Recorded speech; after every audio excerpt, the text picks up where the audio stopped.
તો દોસ્તો જે સેવો આપણે બનાવી હતી ઘઉંની સેવો એ બનીને તૈયાર થઈ જઈ હ ઓહાઈ હ જો પાણીમાં બાફી એટલે ઓહાઈ કહેવાય બાફીને ઓહાઈ દીધી જો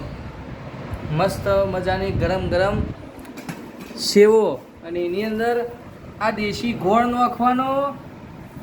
દેશી ગોળ અને ઘી નાખવાનું આ ઘી ખોલ ઘી બતાવીએ જો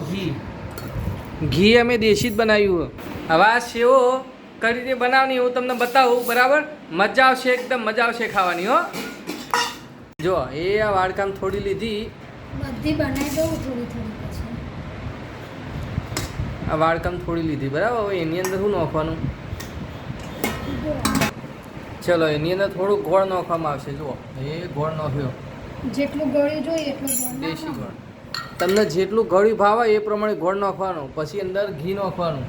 આ ઘી તો મસ્ત મજાનું ઓગળી જશે દેશી ઘી હવે હલાવવામાં આવશે જુઓ જો આ બધું મિક્સ થઈ ગયું સેવો ગોળ અને ઘી હવે આનો આપણે ટેસ્ટ કરીએ હવે આનો ટેસ્ટ કરીએ જેવી બની હે આપણે જોઈએ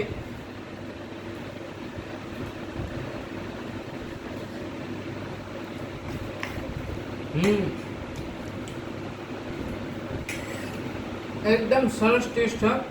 ગરમ ગરમ એ હા ઘીનો થોડો ટેસ્ટ આવે હા અને ઘર પણ બહુ માપનું જ છે અને સેવ એકદમ ટેસ્ટી લાગે હા તમે પણ જો આ રીતે ઘઉંની સેવ બનાવતા હોય